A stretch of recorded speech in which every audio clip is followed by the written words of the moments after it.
মানুষ বড় অদ্ভুত প্রাণী। কেউ যদি অনেক ভালো থাকে তাহলে এরা হিংসাতে জ্বলে পুড়ে যায়।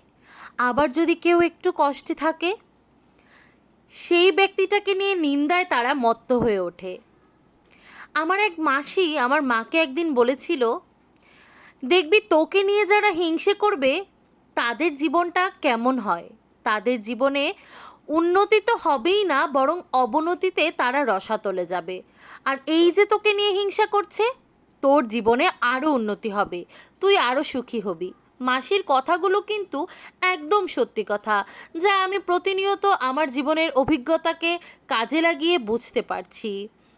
এমন কিছু মানুষ আছে যারা অন্যের ঘরের অশান্তি দেখে হাসতো, এখন তাদের নিজের সংসারে এমন অশান্তি যে তারা কাঁদতে কাঁদতে মুখ লুকানোর জায়গা পায় না। তাই বলবো, কারো নামে নিন্দা করার জন্যেও কিন্তু নিজের ঘরের দিকে তাকিয়ে নেবেন।